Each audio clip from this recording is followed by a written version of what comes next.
নমস্কার। মীন রাশি মীন লগ্নের জাতক জাতিকাদের 2025 সালটা কেমন যাবে? আপনার কর্ম কেমন হবে? ব্যবসা কেমন যেতে পারে? আপনার অর্থ কেমন থাকবে? আপনার এডুকেশন কেমন হবে? স্বাস্থ্য কেমন যেতে পারে? পারিবারিক বিষয়ে আপনি কি কি ফল ভোগ করতে পারেন? এবং আপনার প্রেম ও দাম্পত্য জীবন কেমন যাবে এই 2025 সালটা? ভিডিও শেষে আমি 5টা প্রতিকার বলবো, যদি করেন আপনাদের ক্ষেত্রে শুভ ফল পাবেন। তা আমি শুরু করতে চলেছি মীন রাশি এবং কিংবা মীন লগ্নের জাতক জাতিকাদের 2025 সালটা কেমন যাচ্ছে। প্রথমে আলোচনা করি মীন রাশির অধিপতি কে। স্বয়ং হচ্ছে দেবগুরু বৃহস্পতি। অর্থাৎ কি দেবগুরু বৃহস্পতি এই রাশিটাকে নিয়ন্ত্রণ করে বা এই রাশিটা পরিচালিত করেন দেবগুরু বৃহস্পতি। আর এটি হচ্ছে রাশিচক্রের দ্বাদশতম রাশি, অর্থাৎ শেষতম রাশি। মেষ থেকে বিচার করলে দ্বাদশতম রাশি হচ্ছে মীন রাশি। এই রাশিতে শুক্র উচ্চস্থ হয়, বুধ নিচস্থ হয়। মীন রাশি যেহেতু আমি প্রথমে বলেছি দ্বাদশতম রাশি, তাই অনেক অধিকাংশ জ্যোতিষীর মত এটাকে মোক্ষ রাশিও বলে, রাশিটাকে মোক্ষ রাশিও বলে। এই 2025 সালটা হচ্ছে মঙ্গলের বছর। আমি পূর্বের ভিডিওগুলো দিয়েছি কেন মঙ্গলের বছর, আপনারা দেখতে পারেন। এই মঙ্গলের বছরের আপনি যদি মীন রাশি বা মীন লগ্নের জাতক জাতিকা কেউ হয়ে থাকেন, তাহলে তার কি ফল পাবেন, এই বছরটা আপনার ক্ষেত্রে কি কি শুভ কি কি অশুভ, কোন ক্ষেত্রে আপনি সতর্ক অবলম্বন করবেন, জানতে পুরো ভিডিওটা দেখতে পারেন। তা প্রথমে আলোচনা করি মীন রাশি সাপেক্ষে গোড়া কোথা কোথা শিফট করছে, মানে চেঞ্জ করছে, সেই অনুযায়ী তো আপনি ফল পাবেন। আপনি সবাই। তা আমি প্রথমে আলোচনা করি দেবগুরু বৃহস্পতি। কারণ হচ্ছে কি আপনার রাশির অধিপতি বা লগ্নপতি কি দেবগুরু বৃহস্পতি। এই বৃহস্পতি মে মাসে পর্যন্ত আপনার তৃতীয় থাকছে, অর্থাৎ বৃষ রাশিতে থাকছে।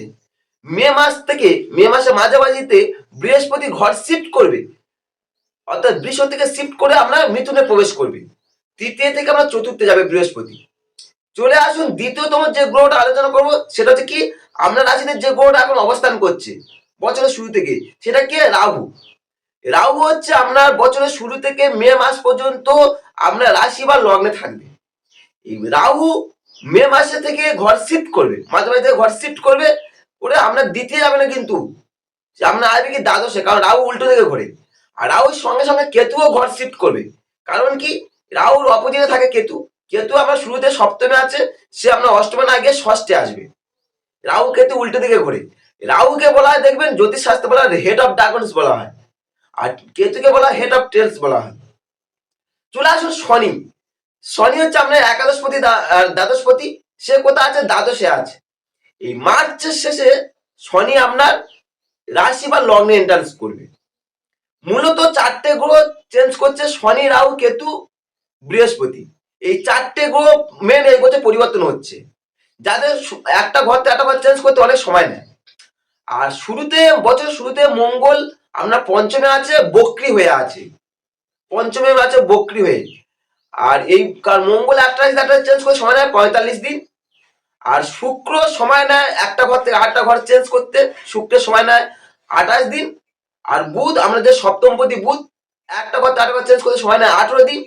আর সূর্য আপনার যে ষষ্ঠপতি সূর্য, সে নেয় 1 মাস একটা ঘর থেকে আরেকটা ঘর।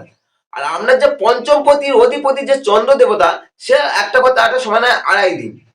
এই যে গ্রহদের সাপেক্ষে আপনি যদি মীন রাশি মীন লগ্নের জাতক জাতিকা হয়ে থাকেন, 2025 সালটা আপনার ক্ষেত্রে কোন কোন বিষয়ে শুভ, কোন কোন বিষয়ে অশুভ, আর কোন বিষয়ে আপনি সতর্ক থাকবেন। এবং ভিডিও শেষে আমি 5টা প্রতিকার বলবো, করলে আপনার ফল ভালো পাবেন। প্রথমে আলোচনা করি কর্ম সংক্রান্ত, আমি পরপর স্টেপ ওয়াইজ আলোচনা করবো। আলোচনা করি কর্ম সংক্রান্ত দিক থেকে 2025 সালটা এই বছর শুভ ফল পাবেন। কারণ কি কর্ম এই বছর শুভ ফল পাবেন, কারণ হচ্ছে কি কর্মভাবে কোনো অশুভ গ্রহের প্রভাব নেই। আর আপনার যে কর্মস্থানে কোনো অশুভ গ্রহের প্রভাব নেই। কোনো জাতক জাতিকা যখন জন্মকুষ্ঠিতে হোক বা আপনার গোচরে যদি কোনো অশুভ গ্রহের না প্রভাব থাকে কর্মভাবে, তার একটা কর্মের উন্নতি ঘটে। আর মে মাসে যখন বৃহস্পতি তৃতীয় থেকে চতুর্থে গেলে সপ্তম দৃষ্টিতে সে কর্মভাবকে দেখবে। যখন বৃহস্পতি যখন কর্মভাবকে দেখে, তাহলে একটা মানুষ এই মানুষের কর্মের একটা উন্নতি ঘটে। এর ফলে মে মাসের পর থেকে আপনার কর্মের উজ্জ্বলতা বা আপনার কর্ম সংক্রান্ত শুভত্ব বা আপনার মানে কর্মের যে গোল্ডেন পিরিয়ড বলুন, যাবতীয় সবকিছু শুরু হয় মে মাস থেকে। তবে এখানে প্রশ্ন আছে, কেতু এখন আছে সপ্তমে, সপ্তম থেকে ষষ্ঠে গেলে কেতু হালকা চাপ হবে, কিন্তু আপনার যে সূর্য গ্রহ অধিকাংশ সময় ভালো অবস্থা থাকবে, যার জন্য ষষ্ঠপতি সূর্য ভালো থাকার জন্য বা বৃহস্পতি শুভত্ব থাকার জন্য কর্মভাবে আপনার শুভ ফল পাবেন। ওভারঅল এই বছর তো শুভ ফল পাবেন। যারা ব্যবসা করছেন 2025 সালটা মে মাসের পর থেকে শুভ ফল পেতে চলেছে। কারণ কি, সপ্তমে কেতু, এই সপ্তমে কেতু ব্যবসায় হালকা চাপ তৈরি করে, এবং সপ্তম থেকে যখন মে মাসে যখন শিফট করে ষষ্ঠে আসবে, অর্থাৎ কি সপ্তমে হ্রাস প্রাপ্ত হচ্ছে, তার যে প্রভাব ছিল সেটা হ্রাস পাচ্ছে।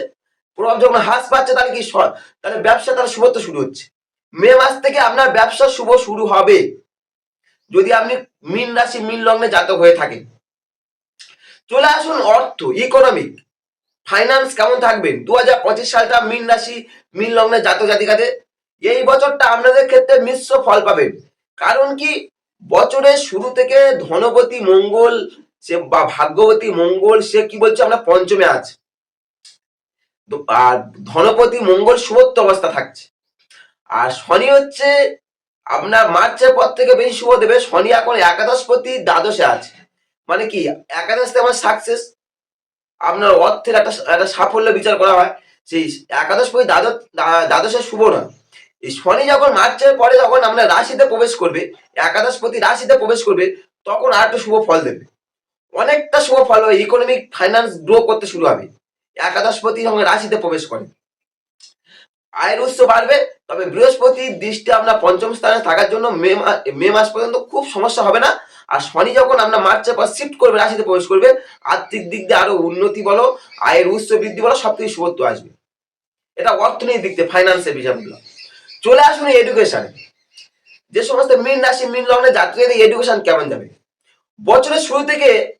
আপনার যে ভাগ্যবতী মঙ্গল সে কোথা আছে, পঞ্চমে। এই পঞ্চমে মঙ্গল শুভত্ব, ভাগ্যবতী পঞ্চমে মানে এডুকেশন সেক্টর বিচারা পঞ্চম থেকে, সেখানে মঙ্গল অবস্থান করতে শুভত্ব ফল দেবে, কিন্তু পূর্ণরূপে শুভত্ব দেবে না, পূর্ণরূপে শুভত্ব পাবেন না। কারণ কি বলুন তো, পঞ্চমে মঙ্গল কিন্তু সে বক্রী হয়ে আছে, আর মঙ্গল কর্কট রাশিতে নিচস্থ, তাই পূর্ণরূপে শুভত্ব নির্দেশ করছে না।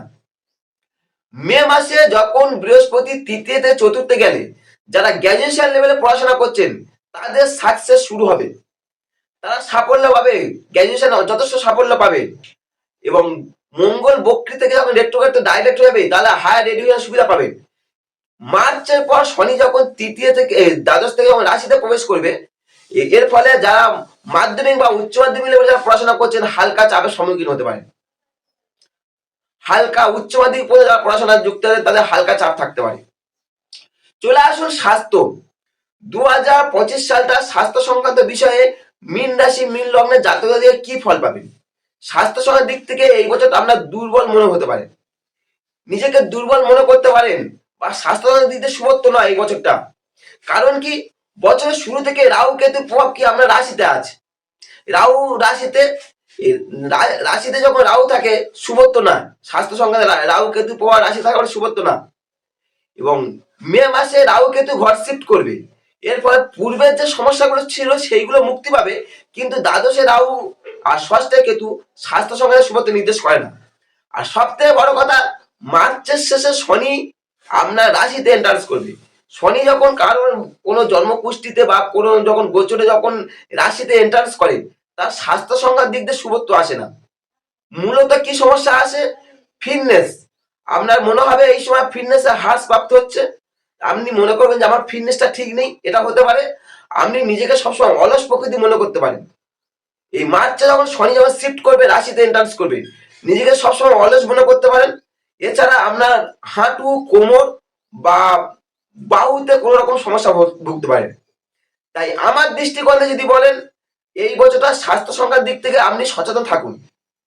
সঠিক খাদ্যাভ্যাস, একদম সঠিকভাবে খাদ্যাভ্যাস করুন, নিয়মিত পরিমাণে বা উপযুক্ত পরিমাণে ঘুম, প্রতিদিন পারলে যোগাসন প্রাণায়াম করতে পারেন বা যোগব্যায়াম করতে পারেন, বা সঠিক কর্ম করুন, সবসময় কর্মের সঙ্গে করতে থাকুন, নিজেকে নিবন্ধ রাখুন। এইগুলো যদি করেন, আর যদি কিছু হয়ে যায় সঙ্গে সঙ্গে ডাক্তারের পরামর্শ গ্রহণ করুন। তাহলে বলবো আপনার স্বাস্থ্য শুভ হবে। না হলে এই বছরটা স্বাস্থ্যবান দিক দিয়ে একটু মানে সাবধানে থাকবেন। পারলে আপনি সচেতন থাকুন সব দিক থেকে স্বাস্থ্য সমাজ বিষয়। চলে আসুন প্রেম ও দাম্পত্য জীবন। আমি বলেছি স্টেপ বাই স্টেপ আলোচনা করব। প্রেম ও দাম্পত্য জীবন, যারা প্রেমিক প্রেমিকা আছেন মীন রাশি মীন লগ্নে জাতক জাতিকা তারা কি ফল পাবেন বা দাম্পত্য জীবনও কি ফল পাবেন। প্রথম প্রেম আলোচনা করি। প্রেম সংক্রান্ত বিষয়ে এই বছর শুভ ফল পাবেন। কারণটা কি? কারণ কি পঞ্চমে কোনো অশুভ গ্রহের প্রভাব নেই, একবার নেই বলা ভুল। রাহুর দৃষ্টি পঞ্চমে আছে। অনেক জ্যোতিষী আবার মনে করে, অনেকে মনে করে না, কিন্তু রাহুর দৃষ্টি পঞ্চমে আছে। পঞ্চমে রাহুর দৃষ্টি মানে হালকা ছোটখাটো বিষয়ে ত্রুটি ঘটতে পারে, হালকা প্রেমের বাধা বিঘ্ন আসতে পারে, হালকা, বড় কিছু হবে না। কারণ বৃহস্পতির প্রভাব আছে খুব শুভ এবং পঞ্চম পতি খুব ভালো অবস্থা জায়গা থাকছে বছরের অধিকাংশ সময়, যার জন্য অনেক সমস্যাগুলো আপনি সমাধান করতে পারবেন। বেশি সমাধান হবে মে মাসে। মে মাসে রাহু যখন আপনার রাশি ত্যাগ করে আপনার দ্বাদশে চলে আসবে, তখন আপনার যে সমস্যাগুলো ছিল প্রেম সংক্রান্ত বিষয়ে সেই সমস্যা থেকে আপনার রিকভারি করবে। আর বৃহস্পতি আপনার যে রাশি অধিপতি বা আপনার সপ্তম পতি ওভারঅল ভালো জায়গায় থাকার জন্য একেবারে অশুভত্ব দেবে না। তাই প্রেম জগতে এই বছরটা ওভারঅল শুভ ফল পাবেন। বেশি ভালো ফল পাবেন মে মাসের পর থেকে। আর দাম্পত্য জীবনে যেহেতু সপ্তমে কেতু আছে, এই সপ্তমে কেতু হালকা সমস্যা চলছে।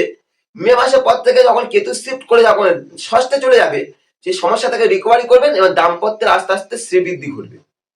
দুজনের মধ্যে ভালো কোয়ালিটি টাইম স্পেন্ড করতে পারেন এবং দাম্পত্য যত সমস্যা ছিল সমস্যা থেকে আমরা রিকভারি করতে পারবে। চলে আসুন ফ্যামিলি পারিবারিক বিষয়ে। এই বছরটা মীন রাশি মীন লগ্নে জাতকের মিশ্র ফল পাবেন। কারণ কি বছরের শুরুতে শনি আছে আপনার দ্বাদশে। এই দ্বাদশের শনি তৃতীয় দৃষ্টি দ্বারা আসে আপনার ধনস্থানকে বা আপনার দ্বিতীয় ভাবকে দেখছে। দ্বিতীয় যখন শনির দৃষ্টি থাকে সেই জাতক জাতিকাদের ফ্যামিলি সংক্রান্ত হালকা সমস্যা তৈরি হয় ফ্যামিলি সংক্রান্ত বিষয়ে। তাই মার্চ মাস পর্যন্ত ফ্যামিলি বিষয়ে হালকা সমস্যা থাকবে। যখন শনি আপনার রাশি থেকে আসবে মার্চের পরে, দ্বাদশ থেকে রাশি চেঞ্জ করবে, সেই সমস্যা থেকে রিকভারি করতে পারবে। সবথেকে ভালো ফল পাবেন মে মাসের পর থেকে। কারণ মে মাসে বৃহস্পতি আপনার চতুর্থে যাবে। এই চতুর্থে বৃহস্পতি মানে রীতিমতো আমরা পারিবারিক জীবনে শুভত্ব নিয়ে আসবে, কিন্তু পরিবারের গৃহস্থলী সংক্রান্ত ছোটখাটো দু একটা বিষয় আপনি উদাসীন থাকতে পারেন। চতুর্থে বৃহস্পতি দু একটা বিষয় উদাসীন থাকতে পারেন, তা না হলে পারিবারিক বিষয়ে ওভারঅল শুভ ফল পাবেন মে মাসের পর থেকে। আমি যেহেতু ভিডিওতে শুরুতে বলেছি যে আমি 5টা প্রতিকার বলবো আপনাদের কাছে, যেগুলো করলে আপনারা ভালো থাকবেন, তাই শুরুতে বলেছি, তাই 5টা প্রতিকার পর আলোচনা করি। প্রথম প্রতিকার যেটা করবেন, বয়স্ক বা গুরুজনদের, আপনার যারা গুরুজন আছেন বা বয়স্ক যারা আছেন তাদেরকে এই বছর আপনি সেবা করতে পারেন। এই বছর তাদের সেবা করুন, প্রথম কাজ। দ্বিতীয় কাজ করতে পারেন, আপনি যদি কপালে কেশর বা হলুদের তিলক লাগাতে পারেন তাতেও শুভ ফল পাবেন, কেশর বা হলুদের তিলক। 3 নম্বর করতে পারেন, মদ, মাংস, মৎস্য এবং কিংবা অশ্লীলতা এইগুলো যদি বর্জন করতে পারেন, মদ, মাংস, মৎস্য খেতে পারেন ঠিকই, কিন্তু বিশেষ করে মদ আর মাংস আর অশ্লীলতা আপনি বর্জন করুন, তাতে এই বছর আপনি শুভ ফল পাবেন। 4 নম্বর করতে পারেন, মা দুর্গা, যে দেবী দুর্গা, তার আপনি পূজা করতে পারেন, কন্টিনিউয়াসলি পূজা করতে পারেন, তাতে আপনি শুভ ফল পাবেন। আর সব থেকে ভালো ফল পাবেন পঞ্চম যে এটা বলছি, প্রতি বৃহস্পতিবার একটা করে নারকেল নিয়ে প্রবাহিত গঙ্গার জলে বা কোনো প্রবাহিত জলে ভাসিয়ে দিতে পারেন এবং নিজের মনস্কামনা করতে পারেন। তাতে আপনার যত নেগেটিভ থাকুক না কেন সব শুভ ফল পাবেন। এছাড়া আপনি যদি মনে করেন বৃহস্পতি সংক্রান্ত কোনো দ্রব্য আপনি কাউকে দানও করতে পারেন বা বৃহস্পতি কোনো রত্ন ধারণ করতে পারেন, তাতে আপনি এইগুলো শুভ ফল পাবেন। এই ছিল মীন রাশি মীন লগ্নে জাতকদের আলোচনা করলাম, ডিটেলস আলোচনা করলাম কর্ম, শিক্ষা, স্বাস্থ্য, প্রেম, দাম্পত্য এবং পরিবার এবং ভিডিও শেষে প্রতিকার আলোচনা করলাম। আপনারা যদি মনে করেন এই ভিডিওটা আপনাদের ক্ষেত্রে ভালো লেগেছে, যদি আপনার উপকার লাগে, তাহলে একটা লাইক বা কমেন্ট করে দিতে পারেন। আর চ্যানেলে প্রথম আসলে অবশ্যই সাবস্ক্রাইব করে সঙ্গে থাকতে পারেন। নমস্কার।